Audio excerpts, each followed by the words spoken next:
அனைவருக்கும் வணக்கம். இந்த பதிவில் நம்ம எதை பற்றி பார்க்க போகிறோன்னு தெரிஞ்சுக்கிறதுக்கு முன்னாடி மறக்காமல் நம்ம சேனலை சப்ஸ்கிரைப் பண்ணிக்கோங்க. கூடவே பெல் பட்டனையும் கிளிக் பண்ணிவிட்டு ஆளுங்கிற ஆப்ஷனை கொடுத்துட்டிங்கன்னா நான் போடுற வீடியோக்கள் எல்லாமே மிஸ் ஆகாமல் நோட்டிஃபிகேஷனில் வந்துடும். இந்த பதிவு ரொம்ப ரொம்ப முக்கியமான பதிவு அப்படின்னே சொல்லாங்க. எல்லாருமே தெரிந்து கொள்ள வேண்டிய ஒரு பதிவு அப்படின்னே சொல்லலாம். எப்போவாவது ஒரு முறை இதுபோல் அற்புதமான நாள் நமக்கு அமையும். அந்த மாதிரி ஒரு நாளானது இந்த முறை நமக்கு அமைஞ்சிருக்குது அப்படின்னே சொல்லலாம். இந்த நாளை யாருமே தவற விடாதீங்க. குறிப்பாக பண கஷ்டம் நீங்கணும்னு நினைக்கிற யாருமே வாய்ப்பை மிஸ் பண்ணிடாதீங்க. சரி, இந்த நாளில் அப்படி என்னென்ன சிறப்புகள் இருக்குது அப்படின்னு வந்தாலும் பார்த்தரலாம். இன்றைக்கி ஏப்ரல் மாதத்தின் 2ஆம் தேதி, பங்குனி மாதத்தின் 19ஆம் தேதி, நிறைஞ்ச புதன்கிழமை. பொன் கிடைச்சாலும் புதன் கிடைக்காதுன்னு சொல்லுவாங்க. அதே போல் புதன்கிழமைங்கிறது மகாவிஷ்ணு வழிபாட்டிற்கும் அவர் அதிதேவதையாக கொண்ட புதன் பகவான் வழிபாட்டிற்கும் ஏற்ற ஒரு நாளாக கருதப்படுது. இந்த நாளை மேலும் விசேஷம் சேர்க்கும் விதமாக வசந்த நவராத்திரியில் வரக்கூடிய பஞ்சமி திதியானது இன்றைக்கி நமக்கு அமைஞ்சிருக்குது. இந்த பஞ்சமி திதியை வசந்த பஞ்சமி அப்படின்னு நம்ம சொல்லலாம். ஏற்கனவே நம்மளுடைய சேனலில் நேற்றே இது வசந்த பஞ்சமி அப்படிங்கிறது குறித்தும் இந்த நாளினுடைய அற்புதம் குறித்தும் சொல்லிட்டு குளிக்கும் தண்ணீர் பரிகாரம்னு ஒன்று போட்டிருந்தேன். அது பார்த்திங்கன்னா பணவசிய குளியல் அப்படின்னு சொல்லலாம். இன்று மாலை அல்லது இரவுக்குள்ளே நீங்கள் எப்போ அந்த வீடியோ பார்த்தாலுமே அதுபோல் தண்ணீரை ரெடி பண்ணிவிட்டு உங்களுடைய முகம் கை காலை கழுவிட்டு தலையில் ஒரு 3 சொட்டாவது தெளிச்சுக்கிட்டீங்க அப்படின்னாவே பணவரவில் இருக்கிற அத்தனை விதமான தடைகளும், அதாவது பிளாக்கேஜஸ் எல்லாமே நீங்கி அபரிமிதமான பணவரவு ஏற்படும். அடுத்ததாக பார்த்தீங்கன்னா கற்பூரவள்ளி இலை இருக்கு இல்லையா, அது ஒரு 5 இலை கிடச்சிச்சின்னா போதும். அதை வச்சு ஒரு பணவசிய பரிகாரம் சொல்லியிருந்தேன். அதுவும் பார்த்திங்கன்னா அற்புதமான பலன் தரக்கூடியது. உங்களோட வம்சத்துக்கே பண கஷ்டம் வராதுன்னு சொல்ல அந்தளவுக்கு சக்தி வாய்ந்த ஒரு பரிகாரம். அடுத்ததாக இன்றைக்கி காலையில் ஒரே ஒரு செம்பருத்தி பூ வச்சு ஒரு பரிகாரம் சொல்லியிருந்தேன். அதுவும் அந்த ஒற்றை அடுக்கு சிவப்பு நிற செம்பருத்தி பூ இன்றைக்கி உங்களுக்கு கிடச்சிச்சு அப்படின்னாவே நீங்கள் அதிர்ஷ்டசாலி அப்படின்னே சொல்லலாம். அந்த பூ வச்சு ஒரு அற்புதமான பரிகாரம். இப்போ நான் சொன்ன அந்த 3 வீடியோக்களையும் நீங்கள் இது வரைக்கும் பார்க்காம இருந்தீங்கும்போது இந்த வீடியோ முடியும் போது வரக்கூடிய எண்டு ஸ்க்ரீனில் அதனுடைய லிங்க்கை நான் கொடுக்குறேன். மறக்காமல் செக் பண்ணி பாருங்கள். அதில் உங்களால் எது செய்ய முடியுமோ அது அற்புதமான சக்தி வாய்ந்த நம்மளுடைய வாழ்க்கையை வளமாக்கக்கூடிய இந்த வசந்த பஞ்சமி நாளில் செஞ்சு பலனடையுங்க. சரி, இப்போது இந்த பதிவுக்கான விளக்கத்துக்குள்ளே போகலாம். இது ரொம்ப ரொம்ப முக்கியமான பதிவு, ஒரு அவசரமான பதிவு அப்படின்னே சொல்லலாம். இதுவும் பார்த்திங்கன்னா பணவசியத்திற்குண்டான பரிகாரம் தான். இதை நம்ம மகாலட்சுமி தாயாருடைய ஒரு நாளாக கருதப்படுறதுனால பணவசிய பரிகாரம் செய்யும் போது நம்மளுக்கு அற்புதமான பணவரவு ஏற்படும். அதுக்காக தான் தொடர்ந்து பணவசிய பரிகாரமாக கொடுத்துட்ருக்கேன். பணம் நிறைய சேர்ந்துச்சுனாவே நம்ம கடன் பிரச்சனையில் சிக்கியிருந்தாலும் அதெல்லாம் அடைச்சிட்டு நிம்மதியாக வாழலாம். சரி, இப்போ இந்த பரிகாரத்தை யாரெல்லாம் செய்யலாம், இதுக்கு தேவையான பொருட்கள் என்ன அப்படின்னு பார்த்துடலாம். இதுக்கு நமக்கு தேவையானது 5ங்கிற எண்ணிக்கையில் வெந்தயம் இருந்துச்சு அப்படின்னாவே போதும். இந்த வெந்தயம் அப்படிங்கிறது புதன் பகவானுக்கு உரிய ஒரு பொருளாக பார்க்கப்படுது. எப்படி பச்சைப்பயிரை சொல்கிறோமோ அதே மாதிரி புதன் பகவானுக்கு உரிய பொருளில் இந்த வெந்தயமும் ஒன்று. மேலும் இதனுடைய நிறம் பார்த்திங்கன்னா கோல்டன் கலரில் இருக்கும். இது குரு பகவானுக்கும் உகந்தது அப்படின்னு சொல்லுவாங்க. இதனுடைய வாசம் பார்த்திங்கன்னா மகாலட்சுமி தாயாருக்கு உகந்தது அப்படின்னு சொல்லுவாங்க. நம்மளுடைய சேனல் ரெகுலராக பார்க்குற சகோதரிகளுக்கு தெரியும், புதன்கிழமை நாள்னா கண்டிப்பாக நான் வெந்தயத்தை வச்சு ஒரு பரிகாரம் சொல்லிடுவேன் அப்படின்ட்டு. ஏன்னா இந்த வெந்தயத்துக்கும் புதன்கிழமைக்கும் நிறைய தொடர்பு உண்டு. மேலும் இந்த வெந்தயத்துக்கு பசைத்தன்மை குணம் உண்டு. இது பணவசியத்துக்காக நம்ம பரிகாரம் செய்யறதுக்கு எடுத்துக்கிட்டோங்க போது பணம் நம்மளை விட்டு நீங்காது, நம்மளை பசை போல ஒட்டிக்கும்னு சொல்லுவாங்க.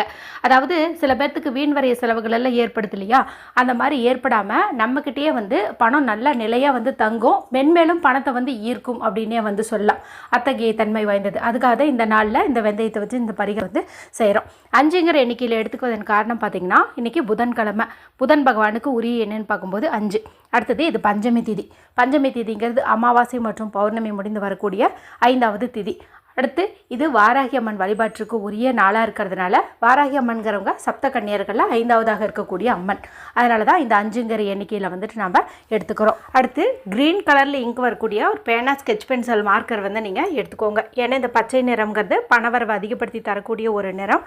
மேலும் குபேரருக்கும் உரியது, புதன் பகவானுக்கும் உரியது. அதனால் இந்த கலரில் ஒன்று எடுத்துக்கோங்க. அடுத்து நமக்கு தேவையானது அப்படின்னு பார்த்திங்கன்னா ஒரு 5 ரூபாய் நாணயம் தேவைப்படுது. முன்னாடியே நான் சொன்னேன் இல்லையா, இன்றைக்கி 5ங்கிற நம்பர் அதிக எனர்ஜி ஊட்டப்பட்டதாக இருக்கும் அப்படின்ட்டு அதனால தான் இந்த 5 ரூபாய் நாணயத்தை வந்து நம்ம எடுத்துக்கிறோம். பரிகாரத்துக்கு பயன்படுத்துறதுக்கு முன்னாடி சுத்தமான தண்ணீரில் வந்துட்டு இதை நீங்கள் கழுவிக்கோங்க. எவ்வளோதான், நம்மளுக்கு இந்த 3 பொருள் தான் வந்து தேவையானது. இப்போ இதை எடுத்துகிட்டு வீட்டில் அமைதியான இடத்துல உட்காந்துக்கோங்க. யாருக்கிட்டையும் பேசாதீங்க, டிவி பார்க்காதீங்க, மொபைல் பார்க்காதீங்க. மனசை நல்லா ரிலாக்ஸ் பண்ணிக்கோங்க. இப்போ நான் சொல்லக்கூடிய இந்த பரிகாரத்தை நீங்கள் மற்ற நேரங்களில் செய்யறதை காட்டிலும் இன்று இரவு வரக்கூடிய புதன் ஓரை நேரத்தில் செய்கிறது விசேஷமான பலனை வந்து கொடுக்கும். மேலும் பாராகியம்மன் வழிபாடு செய்யும் பக்தர்கள் எல்லாம் இந்த இரவு 8 to 9 அப்படிங்கிறத நீங்கள் கட்டியாக பிடிச்சிட்டிங்க அப்படிங்கும்போது அது வந்து அம்மன் உங்களோட பேசக்கூடிய ஒரு நேரம் அப்படின்னு வந்து சொல்லுவாங்க. நீங்கள் ஏற்றி வச்ச அந்த விளக்கை பார்த்து நீங்கள் என்ன கோரிக்கையை வச்சாலும் அதை தீபச்சுடர் மூலமாக அம்மன் வந்து கேட்டு அதை நிறைவேற்றுற டைம்னு வந்து சொல்லலாம். அதனால் இந்த டைமை வந்துட்டு மிஸ் பண்ணாமல் வந்துட்டு பயன்படுத்திக்கோங்க. ஒருவேளை சூழ்நிலை காரணமாக அந்த 1 மணி நேரத்தை நீங்கள் மிஸ் பண்ணிட்டீங்கன்னா இரவு ஒரு 11 மணிக்குள்ளார இதை செஞ்சு பலனடைங்க.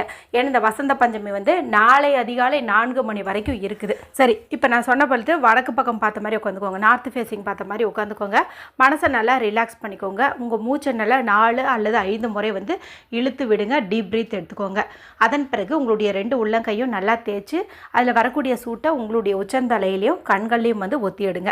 நம்ம எடுத்து வச்சுருக்கிறோம் இல்லையா பேனா க்ரீன் கலரில், அதை பயன்படுத்தி உங்களுடைய இடது உள்ளங்கையில் அந்த கட்டை விரலுக்கு கீழே உள்ள சுக்கிரமேட்டு பகுதி இருக்குது பாருங்கள், இந்த இடத்துல ஒரு எனர்ஜி சர்க்கிள் வந்து போட்டுக்கோங்க. அதாவது ஒரு வட்டம் வந்து போட்டுக்கோங்க கேப்பில். அது மாதிரி இப்போ இதுக்குள்ளார 808520 இந்த நம்பர் குறித்து நம்மளுடைய சேனல் ரெகுலராக பார்க்குறவங்களுக்கெல்லாம் தெரியும். 3மே அற்புதமான பணவசியத்தை ஈர்த்து தரக்கூடிய ஏஞ்சல் நம்பர்ஸ். இது 3 தனித்தனியாகவே நல்லா வேலை செய்யும். நம்ம இந்த இடத்துல வந்து ஒன்றை இணைச்சிருக்கோம். 8085207441 இதை வந்துட்டு நீங்கள் எழுதிக்கோங்க. எழுதிட்டு இப்போ இந்த 5 ரூபாய் நாணயம் இருக்குது இல்லையா, இதில் வந்துட்டு ஒரு இன்ஃபினிட்டி சிம்பிள் வந்து போட்டுக்கோங்க. இது வந்து முடிவில்லாத பணவரவை தரக்கூடிய ஒரு அற்புதமான சிம்பிள். இந்த சிம்பிளை வந்து போட்டுக்கோங்க. இப்போது இந்த 5 ரூபாயை அந்த நம்ம வரைஞ்சி வச்சோம்லையே நம்ம கையில், அதுக்கு மேலே வந்து வச்சுக்கோங்க. இதுக்கு மேலே அந்த 5 வெந்தயத்தை வந்து வச்சுக்கோங்க. இப்போ உங்களுடைய கண்களை மூடி நான் சொல்கிறத அப்படியே வந்து சொல்லுங்கள். ஆட் கவுண்ட் 520 இதை ஒரு 5 தடவை வந்து சொல்லுங்கள். ஆட் கவுண்ட் 520 இதை சொல்லுங்கள். அடுத்தது ஆட் கவுண்ட் 808 இதை ஒரு 5 தடவை சொல்லுங்கள்.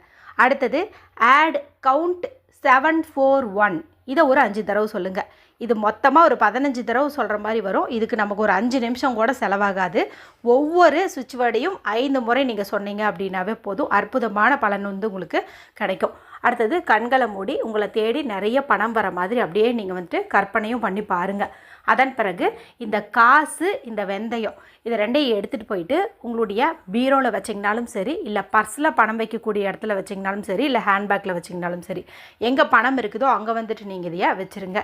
ஏற்கனவே சென்ற முறை நம்ம சேனல் பார்த்து வெந்தய பரிகாரம் செஞ்சுருந்தீங்கன்னா அந்த பழைய வெந்தயத்தை நீங்கள் இந்த நாளில் ரீப்ளேஸ் பண்ணுறது நல்லது. அந்த பழசை தூக்கி காக்கை குருவிகளுக்கு உணவாக போட்டுட்டு இந்த புது வெந்தயத்தையும் இந்த காசையும் வந்து இந்த இடத்துல வந்து வச்சுக்கோங்க. இது எத்தனை நாள் அப்படியே இருக்கணும் அப்படின்னு பார்த்தீங்கன்னா, இதுவும் வந்து ஏப்ரல் மாதம் 7ஆம் தேதி வரைக்கும் இருக்கட்டும். 7ஆம் தேதி பார்த்தீங்கன்னா நவராத்திரியினுடைய நிறைவு நாள். இந்த நாளில் அந்த 5 வெந்தயத்தையும் நீங்கள் காக்கை குருவிகளுக்கு வந்துட்டு உணவாக போட்டுடலாம். அந்த 5 ரூபாயை நீங்கள் ஏதாவது மங்கள பொருட்கள் வாங்குறதுக்கோ கோவில் உண்டியலில் போட்டுறதுக்கோ வந்துட்டு பயன்படுத்திக்கலாம். இந்த 5 நாட்கள்லையுமே பார்த்தீங்கன்னா ஏதாவது ஒரு திடீர் பண வரவு, இது வரைக்கும் இந்த பணம் எனக்கு கிடைக்குமான்னு ஏங்கிட்டு இருந்தீங்க பாருங்கள், அந்த பணம் உங்களை தேடி வரத்துக்கு எல்லாத்துக்குமே ஏதாவது ஒரு அற்புதங்கள் வந்து நிகழ்த்திகிட்டே இருக்கும்னு வச்சுக்கோங்களேன். அதுவும் இது வசந்த நவராத்திரியாக இருக்கிறதுனால அம்மன் வந்து கொலுவில் இருப்பாங்க. அதனால் இந்த சமயத்தில் நம்ம என்ன கேட்டோம்னாலும் அது கட்டாயம் வந்து நிறைவேறியே தீரும். அவசியம் எல்லாரும் செஞ்சு பலனடைங்க. வீடியோ பிடிச்சி தான் மற்றவங்களோட ஷேர் பண்ணுங்கள், லைக் பண்ணுங்கள். மற்றும் ஒரு பயனுள்ள பதிவில் உங்களை சந்திக்கிறேன். நன்றி, வணக்கம்.